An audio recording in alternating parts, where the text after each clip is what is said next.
Se nkomplu il-ġrajja tal-Evanġelju minn Mattew.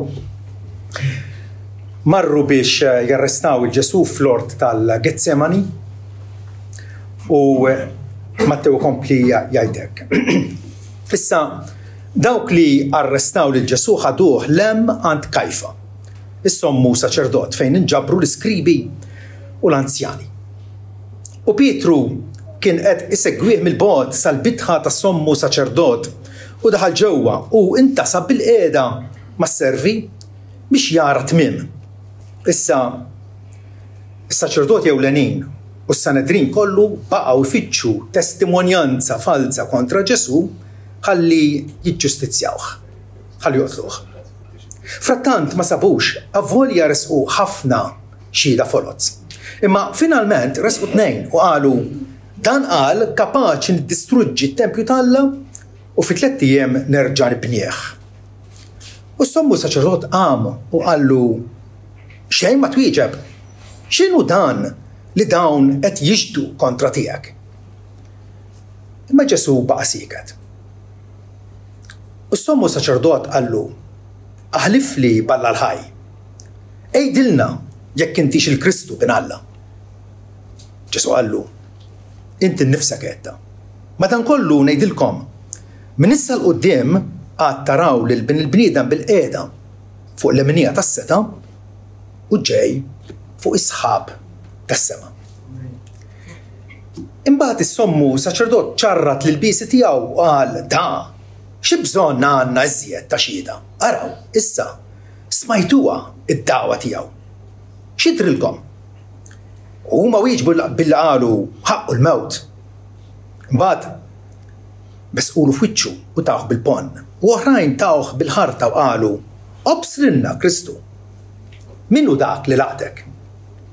Amen. Ġesu il-ħaruf sieka t-Alla. Meditaw ftit. Ġesu l-ħaruf sieka t-Alla. Dak li faċilment seta' ddefenda lil nnifsu u wera li huwa blaħtija, frattant baqa' sieket quddiem il-Qorti Suprem tal-Lut, il-Sanedrin, u stenna il-kundanna taqa' fuqu. Flok ma taqa' fuqna. Ġesu l-ħaruf sieket t-Alla hawnhekk qiegħed iwettaq il-profezija ta' Iżajja ħafna sekli qabel fejn qal illi kien maħqur u kien umiljat u fommu ma fetħux.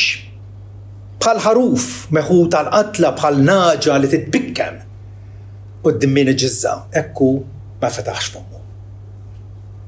Ma fetaħx fommu sabiex ikun propjament il-sostitut illi jidħol jirrappreżentana quddiem Alla. Issa tafu intom illi fil-bidu tal-Ministeru tiegħu Ġesu mhux darba jew tnejn qal lill-dixxipli tiegħu jew lil xi ħadd li jkun għadu kif fejqu biex ma jgħidx illi huwa il-Messija. U dan aħna nsejħulu is-sigriet messjaniku. Ġesu ma rridx għall-ewwel illi jkun magħruf pubblikament bħala l-Messija. Ir-raġuni kienet sempliċi għaliex il-Lut kellhom mistennijiet totalment differenti. Ġesu huwa il-ħellies ta' ruħna. Il-Lut kien qed jippretendu ħellies politiku. U għaldaqstant Ġesu għalkemm għallem u ippriedka hawnhekk issa jinsab fi stadju gravi u deċisiv. Bin Alla l-Immakkulat u l-Qaddis għaddej proċess quddiem qorti korrott. Quddiem qorti illi minn qabel kienu ddeċidew illi dan ir-Rabbi Ġesu minn Nażaret jeħtieġ illi neħelsu minnu. Jaqblinna illi wieħed imut tal-poplu biex ma jqeridx il-poplu kollu. Kien qalilhom għajfa wara li Ġesu qajjem il-Lażru mill-mewt. U allura hawnhekk għandna lil Ġesu il-manswed, il-ġwejjed, illi jinsab ċirkondat bl-pub. Il-pub li ma jaħmluħx, joboduħ u kienu ilhom ħafna jikkomplottaw kif jistgħu jeħilsu minnu. Ġesu hawnhekk seta offra difiża ma offrijiex ma baqa' dinjitus u sod. Il-proċess illi huma ta' pass formalment iridu jgħaddu qorti, il-proċess kien preġudikat minn qabel.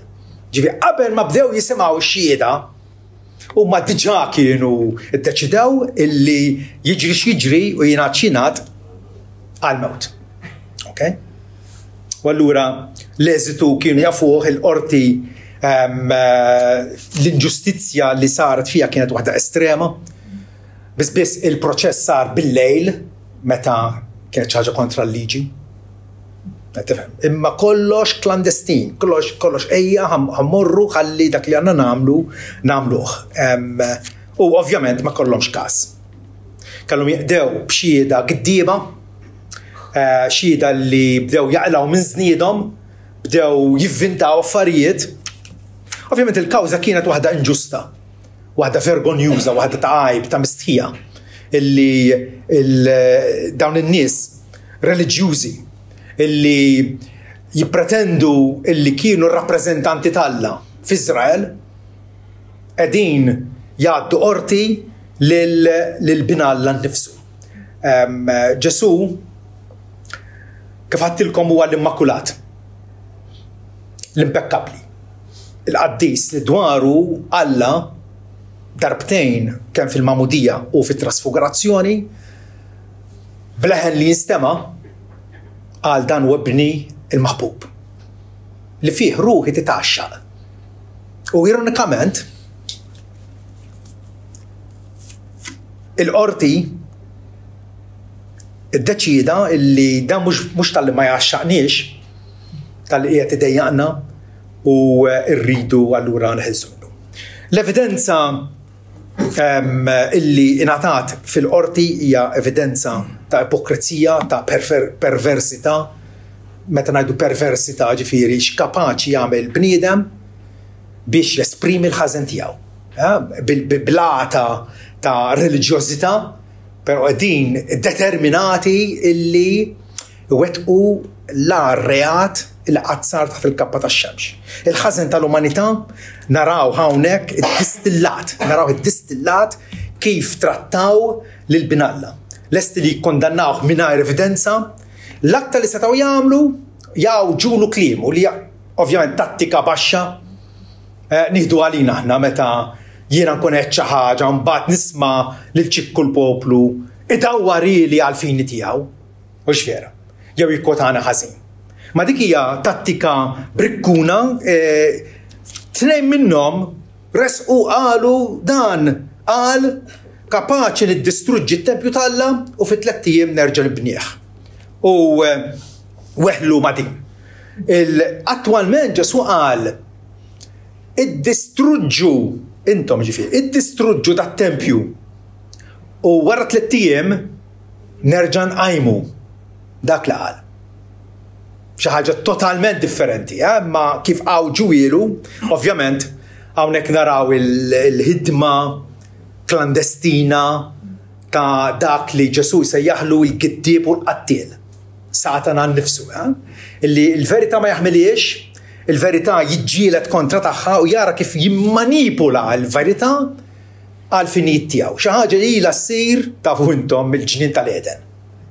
Mill-ġnien tal-Eden, meta taħt il-forma tas-serb ix-xitan ħajjar l-ewwel ġenituri tagħna bil-ewwel nofs verità imbagħad iċ-ċaħda sħiħa tal-verità. Ġesu però hawnhekk jibqa' ferm fil-verità.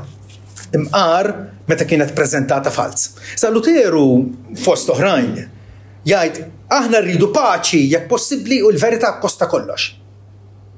U naqblu miegħu. Paċi jekk possibbli. Il-verità napprezzawha u rriduha akkosta kollox. Ġesu nnifsu qal li dak li tsimgħu fil-widnejn x'għandruh mifquq il-bjut. Il-verità m'għandniex għalfejn niddejqu minnha, infittxuha, nemnuha u rridu nipprattikawha u wkoll nistidu l-ħadd ieħor li joħroġ għad-dawl tal-verità tal-Alla. Mela allura kif hawnhekk qegħdin naraw Salvatur Siekat. Salvatur Siekat. Bonhoeffer, il-pastor martri fi żmien il-Nazisti, kien jifforma parti mill-Knisja Konfessjonanti fil-Ġermanja. Dana meta n-Nazisti kienu qegħdin jikbru fil-poter. Il-parti l-kbira tal-knejjes fil-Ġermanja kienu jissejħu l-knejjes Ġermaniżi li kienu jew fommhom sieket jew anke jgħinu lil Hitler biex javvanza fil-poter tiegħu. Bonhoeffer kien f'minoranza. Il-knejjes illi fetħu fommhom kontra il-pjanijiet ħanja, il-pjanijiet perversi ta' Hitler, kien jaf Hitler kien kiteb minn qabel fil-ktib tiegħu Mein Kampf, il-ġlieda tiegħi kien qal illi jekk jiena nikseb il-poter il-lut ħanelli minnhom. U allura Bonhoeffer parti mill-Knisja Konfessjonanti. Din hija l-verità u jiġrina x'jiġrilna aħna se nxandruha. Darba minnhom qal is-silenzju quddiem il-ħażen huwa nnifsu ħażen u Alla ma jżommniex bl-ħtija. Mela allura nerġa' nsaqsi għalfejn Ġesu baqa' sieket. L-ewwel biex iwettaq il-profezija li qrajtilkom fil-bidu. Illi kien bħal ħaruf sejra qatla bħal naġa quddiem min iġizza. Jiena ġieli rajt fil-passat nies iġizzu naġa. Dik in-naġa litteralment qisha tiffriża miskina waqt li qiegħda tinġess mis-suf. Tiffriża. U hekk Ġesu mqabbel ma' naġa dgħajfa quddiem min qiegħed iġizza. Ġesu wkoll din il-postura kwieta tiegħu quddiem il-qorti tirrifletti l-konfidenza tiegħu fil-pjan t'Alla. Ftit qabel kien għadu fil-ġnien tal-Getsemani qed jitlob jekk hu possibbli warrab dit-tazza minni, imma finalment laqaha t-tazza u kien lest li jixrobha. U allura naraw illi qiegħed konfidenti il-pjan t'Alla għalkemm jiddomanda ħafna minnu, jiddomanda l-mewt minnu. Frattant Ġesu kien lest illi joqgħod għalih. Fis-salmi naqraw isktu jew iqfu u kunu għafu li jien Alla. Ġesu bis-silenzju tiegħu kien qiegħed jesprimi l-fiduċja filjali tiegħu f'Alla. Fiduċja sabiħa, fiduċja li anke tesprimi l-innoċenza tiegħu. U allura xejn dawn l-opponenti tiegħu qegħdin jagħmlu minn kollox biex jippruvaw jinkriminawh, biex jippruvaw iġeluh jgħid xi ħaġa ħalli qabdu difrew miegħu. Tajjeb? Finalment x'inbaqa' hekk sieket il-qassis il-kbir poġġih taħt ħalfa. U allura meta fil-qorti tkun taħt ħalfa inti obbligati li titkellem. U Ġesu allura kellu jikser il-silenzju tiegħu. Il-mistoqsija kruċjali kienet jekk inti l-Kristu għejdilna. Issa, ovvjament Ġesu kien ilu jintima u lejn l-aħħar tal-ministeru tiegħu għamel ċara li hu il-Messija divin. Il-Messija divin. Fil-verżjoni ta' Luqa inkomplu naqraw jekk inti l-Kristu għejdilna, imma Ġesu qalilhom jekk ngħidilkom mhux se temnu u jekk nistaqsikom mhux se twieġbu. Dettalji jagħtina Luqa li huwa sabiħ ħafna, Ġesu indirettament qed jgħidilhom isma' suppost jien qed nixlililkom, mhux intom qed tixlu lili. Però naf li jekk nistaqsikom mhux se twieġbu intom. Ġifieri kien hemm din id-distakk, din il-firda dlam kontra d-dawl. U d-dawl kontra d-dlam ma setawx jinħabbu flimkien. U allura l-silenzju ta' Ġesu juri l-integrità tiegħu u l-fiduċja tiegħu f'Alla. Il-tweġiba minn għandu kienet tagħti lil dawn ix-xhieda foloz u l-proċedimenti illegali kollha bħalli kieku huma leġittimi, bħalli kieku huma impost għalihom. U allura Ġesu finalment ikollu iwieġeb għal-mistoqsija.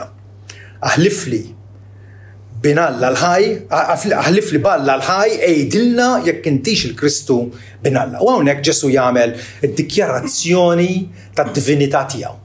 Ġesu jafferma illi hu ta' bilħaq divin, etern, illi huwa l-ħalli nnifsu, illi huwa Jaħweh, illi huwa Alla li der fostna f'sura ta' bniedem bħalna.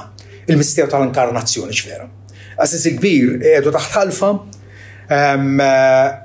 ejdilna jekk intix il-Kristu bin Alla u tinnotaw li hija l-istess eżatt. Stqarrija li ta' Pietru meta Ġesu saqsihom minn mintom id-dixxipli tiegħi, min tgħidu li jien? Għabes Pietru qallu int il-Messija jew int il-Kristu bin Alla l-ħaj. L-istess qarrija.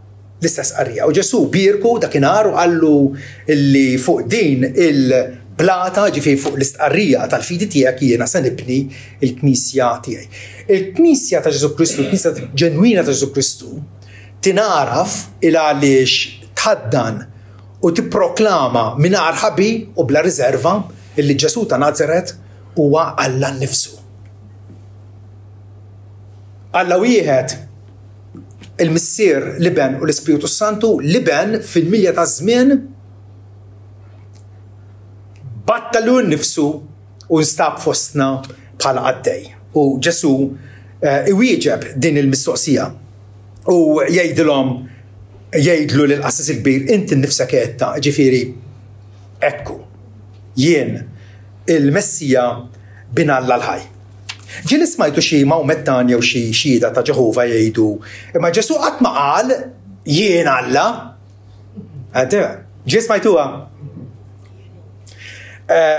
L-hawnhekk m'għandek ebda dritt tpoġġi kliemek u tippretendi l ħadd ieħor jgħidu.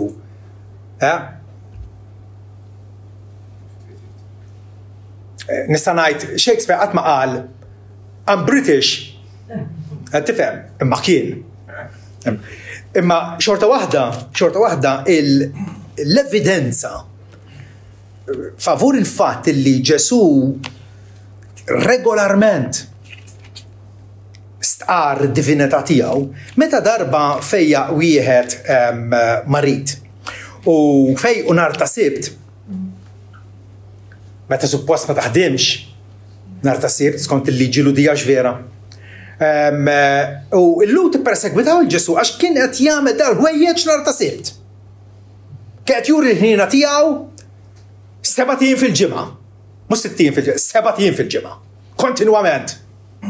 U Ġesu iġibhom u qalilhom: Missier jaħdem s'issa u jien qed naħdem. Kieku konna hemmhekk dakinhar, ix-xedaq tagħna kien jaqa' mal-art. Meta Ġesu qal Missier jaħdem s'issa u jien qed naħdem. M'intewx indunaw li Ġesu qed jgħidilhom illi jien għandi l-istess prerogattivi u l-istess awtorità u nagħmel l-istess xogħol ta' Alla l-Missier. U tant fehmuh illi ir-rakkonti kompli jgħidlek. Allura maħabba fek il-lut aktar feċċew joqtluh. Għax mhux biss kien kiser is-Sibt. U li tikser is-Sibt kienu ħaqek il-mewt bit-tħaġġir. Imma aktar persegwitawh għax saħansitra kien qiegħed isejjaħ lil Alla bħala missier tiegħu stess u hekk għamel li nnifsu ugwali mal-Alla. Il-lut fehmuh, forsi x-xhieda ta' Ġehovah llum ma jifhmuhx għax ma jaqblilhomx. Imma l-lut fehmuh. U aktar tard Ġesu għallilhom tassew ngħidilkom qabel ma twieled Abraham jienu. Mhux jinkod, jienu. Dak huwa l-isem tal-Alla, jienu. Għalhekk ġabru l-ħaġar biex jixħtulu. Għaliex f'idnejhom Ġesu kien qiegħed jidaj. Aktar tard Ġesu jgħid jienu l-Missier ħaġa waħda aħna. Illud reġgħu ġabru l-ħaġar sabiex iħaġġruh. Ġesu jġibhom ويجيبهم وريتكم ħafna mejjel tajbin mingħand il-missier. Għalli ma waħda minnhom qegħdin tippruvaw tħaġġruni. Illu tweġbuh ma ħaġġrukx għal xi emil tajjeb. Iżda d-dawwa tiegħek. U għax int li int bniedem qed tagħmel lek innifsek Alla. Darb'oħra il-Lut femuh perfettament x'kien qiegħed jgħid meta qal qabel Abraham kien jienu, qabel ma twila ta' Abraham jienu. Ġesu hawnhekk allura f'dan l-istadju sta kruċjali tal-missjoni tiegħu. Meta wasal biex jaħdem il-kapulavur tiegħu li għalih ġi fid-dinja. Okay, għamel ħafna email tajbin kif anke l-edewa tiegħu ammettew li fejja l-lebrużi għajjem il-mejtin, l-lom jithom id-dawl, it-torox ismieħ. Imma dak kien biss il-preludju, dak kien biss il-bidu.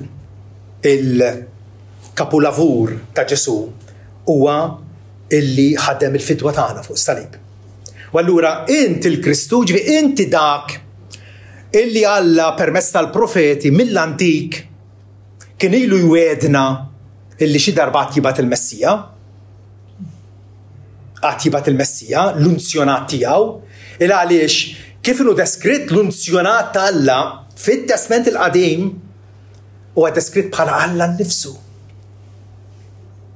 U allura Ġesu hawnhekk fit-tweġiba tiegħu jikkwota kemm minn Daniel kif ukoll minn Salm 110 jaqgħadhom flimkien biex jagħtihom stampa inkonfutabbli, ġifieri ma tistax taħrab it-tifsira tagħha meta qalilhom madankollu ngħidilkom minn issa l-qudiem għad taraw il-bniedem bil-qiegħda fuq il-leminija tas-seta u ġej fuq is-sħab tas-sema.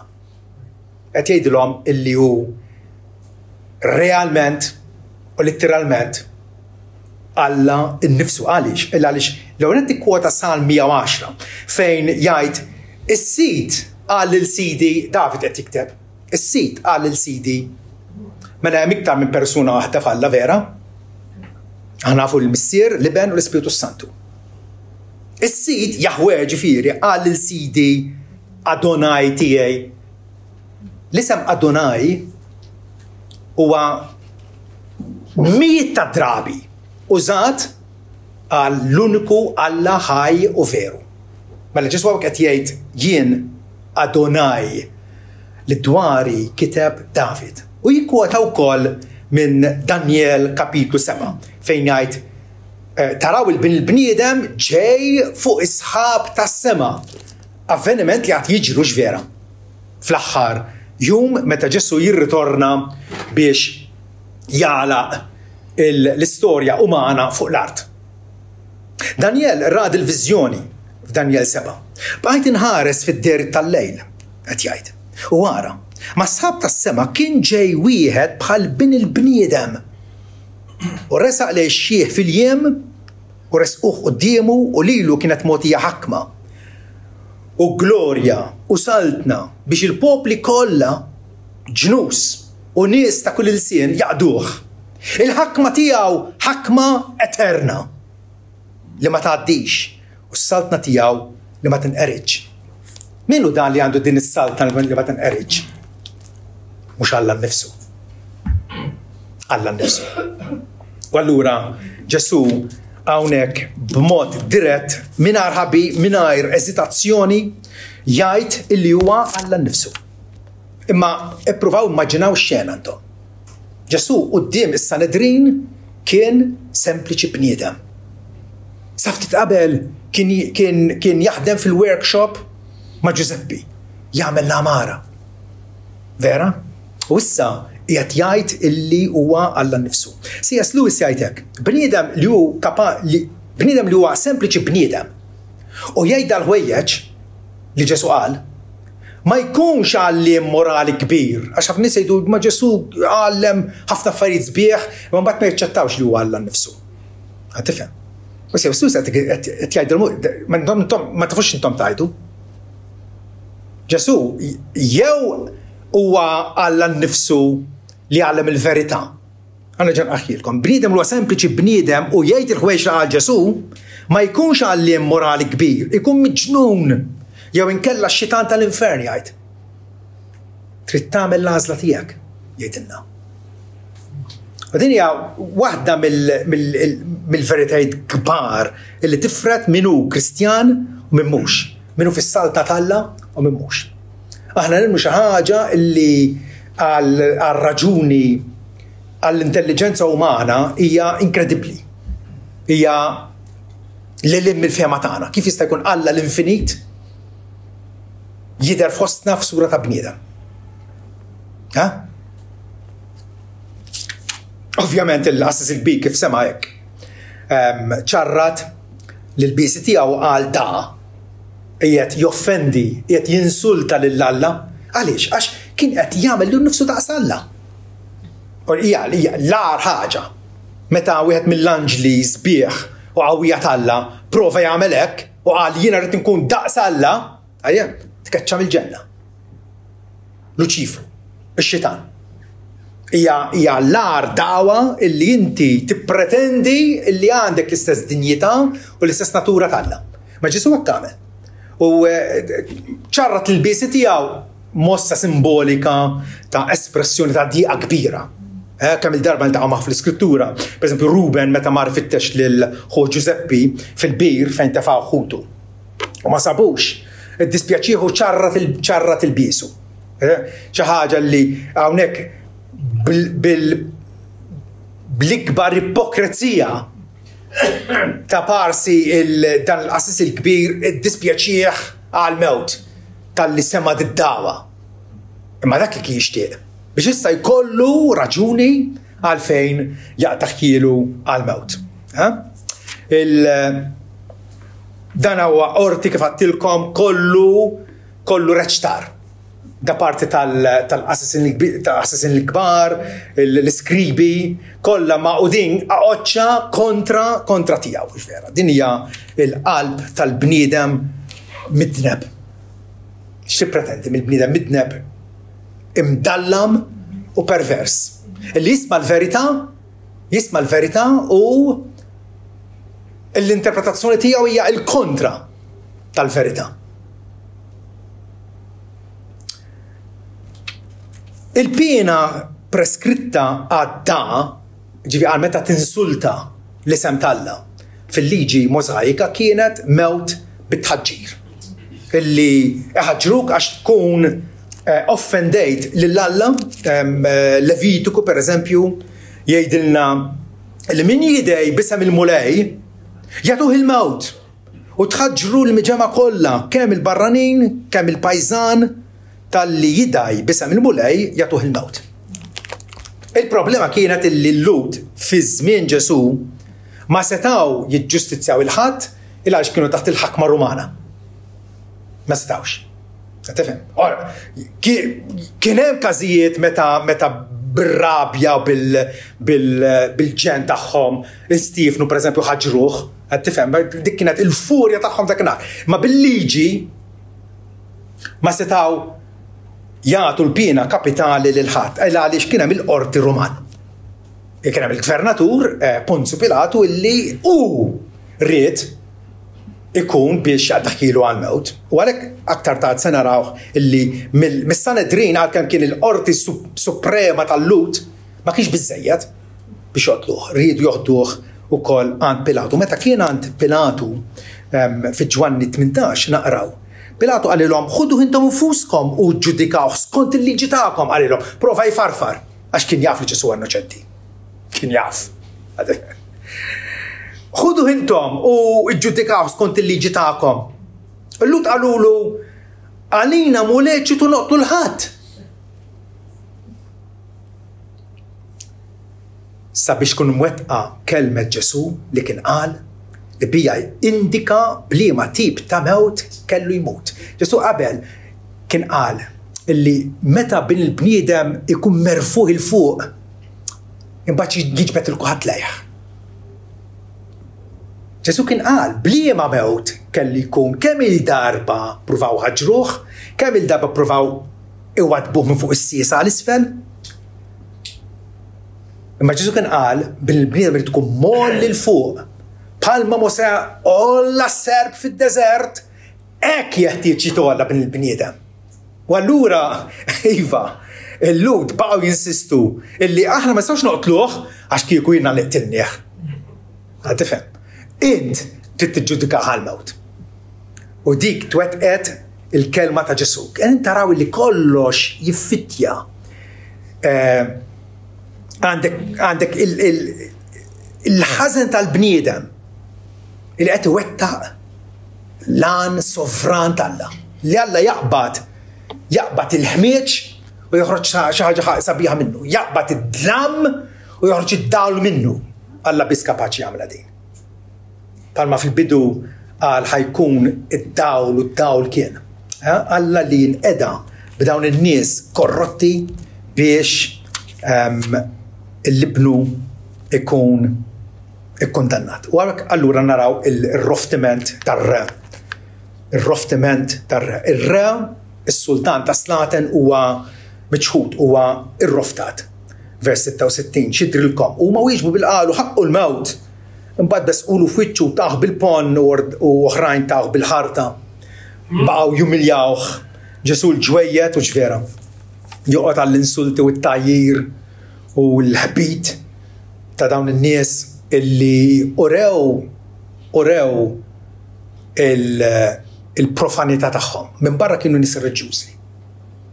Minn ġewwa kienu l-ar tip ta' nies u ġvera.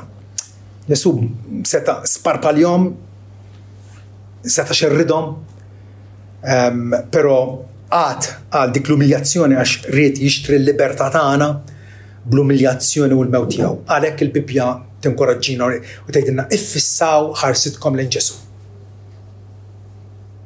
Dawn huma n-nies li ta' bilħaq igawdu l-Evanġelju. Meta l-ħarsa tagħna tibqa' fissa fuq Ġesu, ma ħallu xejn illi jiddevjana, illi jtelfilna d-devozzjoni sinċira u sħiħa tagħna lejn Ġesu Kristu. Għaliex huwa l-awtur u l-perfezzjonatur tal-fidi tagħna. U li għal-ferħ miqiegħed qudiemu issapporta s-salib, issapporta s-swad, issapporta l-insulti, issapporta ċ-ċaħda umana. X'nissapportu? Aħna nissapportu dak li forsi mhux pjaċevoli għalina, jew dak li huwa diffiċli, li huwa qiebes. Ma Ġesu issapporta s-salib, iddisprezza l-mistija tiegħu u poġġa fuq il-leminja tat-tron tal-Alla. U minn hemmhekk, eżaltat fl-ogħla smewwiet Ġesu se qed jiġbed lejh il-dawk kollha li għalihom taħajtu. Kemm wasab l-Evanġelju vera? Jaxxa il-qalb ta' dawk kollha li l-Ispiritu Santu jilħaqhom u jdawlilhom qalbhom. Dana jgħallimna li kif Ġesu għal din l-umiljazzjoni kollha. Nitalmu li meta nkunu maltrattati imisna nedew li nkunu irritati u mbarqmu għal kull ħaġa ta' xejn. Pietru jiftakar f'dan il-ġuri li għadda minnu Ġesu. U fl-ittra tiegħu jgħidilna li għal dan lan kontum sejħin. Għax Kristu kol bata għalikom u ħalla warajh eżempju għalikom. Pietru qed jgħid iftakru fix-xenarju ta' Ġesu illi marru n-nies jarrestawh, ħaduh quddiem is-Sanedrin, imbagħad quddiem Pilatu u dal-affarijiet kollha u libsu l-kura tax-xewq u kif kasbruh u rridikolawh. Ġesu għamlu dan biex ħallilna eżempju sabiex issegwu fuq il-passi tiegħu li ma għamilx dnub u lanqas instabet ħjiena jew makkakkerija fuq fommu li meta kien imgħajjar ma għajjarx lura. Sabiha, il-każ li tinqelibx bil-ħażen imma qeleb il-ħażen bit-tajjeb. U jbati ma jeddiċ imma fada ruħu fidejn dak li ġudika ġustament. Isu ir-ruħ tiegħu kienet fdata fidej Alla. U kien jaf li Alla għad jiġġustifikaħ, Alla għad jagħtih ir-raġun. Alla joħorġu vittorjuż u glorifikat mill-qabar. Mhux vera. L-imġiba ta' Ġesu matul il-passjoni tiegħu hija suġġett li imissna nimmeditaw fuq spiss u regolarment. Għaliex il-ħajja tagħna indubjament tieħu żvolta ġdida. Meta naħsbu Ġesu għal xi xqat minħabba fija. Spurgeon jgħid ħammorru l-Kalvarju biex nitgħallmu kif nistgħu nkunu maħfura. U iva ekku. Kif nistgħu nkun maħfur minn Alla l-Qaddis? Mur il-Kalvarju tifhem. Ħammorru l-Kalvarju biex nitgħallmu kif nistgħu nkunu maħfura. U ħanibqgħu nitlajjaw hemmhekk ħalli nitgħallmu kif naħfru. Fuq il-Kalvarju Alla jaħfrilek. Jekk inti tirrikorri l-Kalvarju twaħħal ħastek. Il-ħasa tal-fidi tiegħek fuq Ġesu, il-ħaruf tal-Alla li neħidnu tad-dinja tkun maħfur. Immissa kif ħataħfir lill-għajrek u l-proxmu tiegħek, kif ħataħfrilhom? Ibqa' tlajja, ibqa' żur il-Kalvarju, ibqa' hemmhekk. U ara s-salib vojt issa. Ir-rebħa miktuba għalik u titgħallem taħfer ukoll lil ħadd ieħor.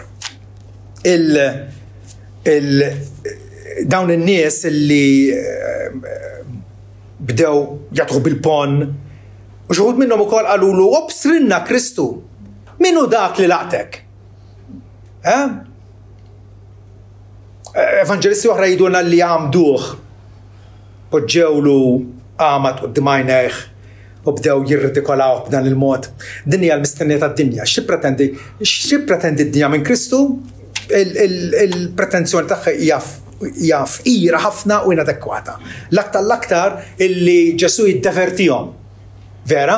U ħafna nies ifittxu ir-reliġjon biex iħossuhom tajbin. Biex ikollhom esperjenza pożittiva. Tifhem? Aħna nfittxu lil Ġesu il għaliex nixtiequ l-maħfra tiegħu u la darba maħfurin, nitalmu naħfru, nitalmu nħobbu bħalma ħabna hu. Hawnhekk it-trattament tagħhom wara li qataw ilu għall-mewt naraw id-dabien tad-dnub uman. Id-dabien hemm fond kbir tad-dnub li jidher hawnhekk. Il-kreatur imżeblaħ u maltrattat mill-kreaturi tiegħu. Aħna maħna xejn li fdut ċkejken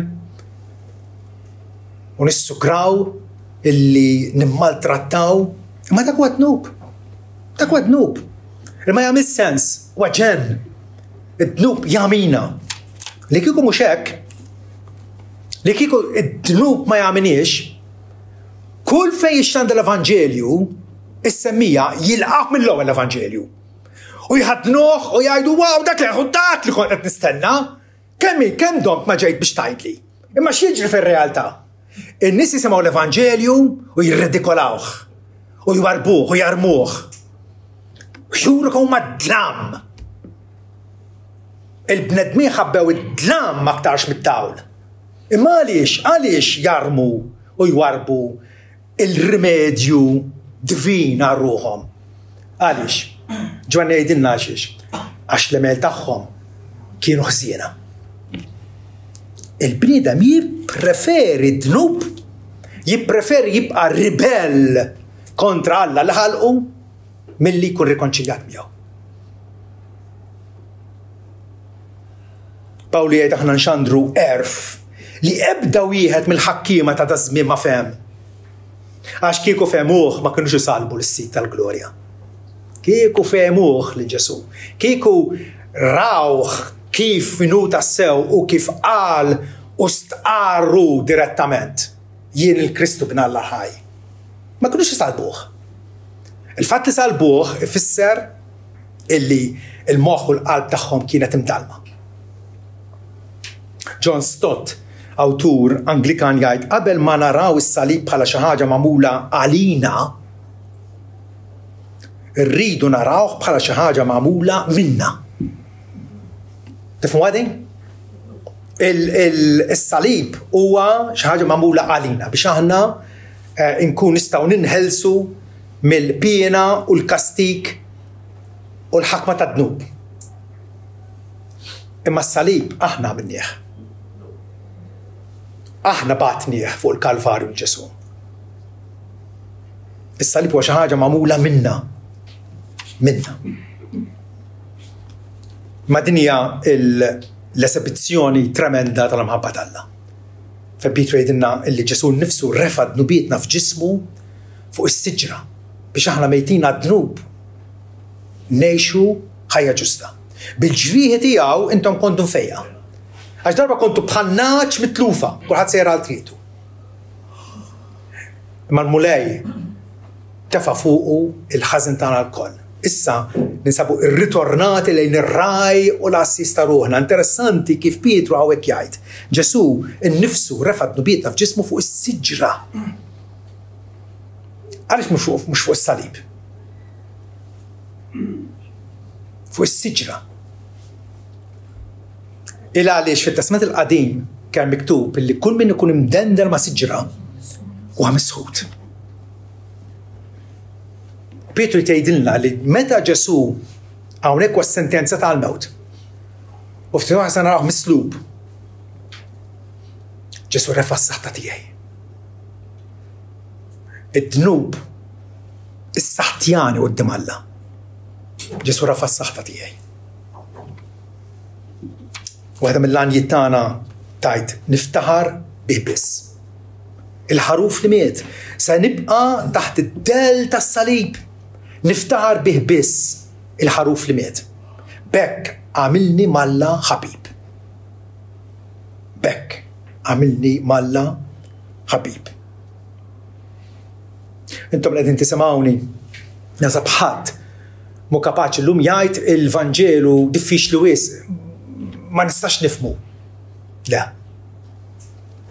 Alla tagħna storja, hija storja sempliċi, profonda kemm trita. Tifhem. Imma anke tifel ċkejken jista' jitbaħbaħ f'Evanġelju. Bħalma tifel bil-pala u bil-barmil jilab fuq il-plajja tal-oċean. Tifhem. Avolja l-oċean xorta waħda ma nafux il-qiegħ tiegħu. Xejn fil-qiegħ tiegħu. Ġesu huwa s-salvatur tad-dinja, huwa s-salvatur tiegħi. Hemmhekk hija l-kwistjoni kollox vera. Jekk dalgħodu tħossok ħati, tħossok maħmuġ, tħossok li m'intix denju għal Alla. Għandek raġun. Għaliex il-liġi anke l-kuxjenza tagħna tixlina ħin kollu u tgħidilna int mitneb, int ikkundannat, int ħati u tiffittana ħin kollu. Il-liġi tista' tiġri warajk u tikkaċċjak sal-Kalvarju imbagħad ikollha tieqaf. Hekk qal D.L. Moody. Il-liġi tista' tiġri warajk u tikkaċċjak sal-Kalvarju imbagħad ikollha s-sikka tħalaq. Ma tistax takkużak iżjed. Jekk inti qatt mas-salib, qatt mas-salib. U l-ftaħil tiegħek huwa fis-salib il għaliex bih aħna sirna ħbieb Alla. Irċivejna ir-rikonċiljazzjoni minn għand Alla. Din l-istorja li bdiet mill-eternità fil-ħsieb tal-Alla. Però fil-milja ta' żmien bdiet imbagħad f'Betlehem mhux vera. U f'Betlehem ingħad illi semmieħ Emmanuel li tfisser Alla magħna. Alla ġie u għex magħna. Imbagħad il-Kalvarju Alla għalina. Mhux sempliċi bniedem li miet fuq is-salib. Il-Knisja mixtrija bid-demm ta' Alla l-imbierek, Ġesu Kristu. Il-Kalvarju Alla għalina biex imbagħad jagħmilha possibbli għal Pentekoste. Alla fina. Alla fina. L-Ispiritu Santu imsawwab. L-imħabba tal-Alla msawba fi qlubna permezz tal-Ispiritu Santu mogħti lilna. Ara da xejn. Minn tarbija ċkejkna il-kapolavur tiegħu fuq il-Kalvarju. Alla issa jgħix fina. Magħna. u għalina, jekk Alla huwa magħna, min jista' jkun kontra tagħna? U li ma iffrankajx il-libnu stess. Ma taħalina l-koll, kif ma jitinx miegħu b'xejn il-wejx kollha. U dik hija il-tama tagħna. Illi aħna u mexjin disċipli, studenti ta' Ġesu u nitalmu minnu, nafu li għandna l-maħfra minn Alla, nafu li aħna rikonċiljati miegħu. U għandna saħansitra l-Ispiritu Santu biex jgħinna u jagħtina il-kapaċità li altrimenti m'għandniex, ma jagħtina l-kapaċità biex l-Alla nservuh b'mod aċċettabbli u onorabbli il-jiem kollha ta' ħajjitna. Amen.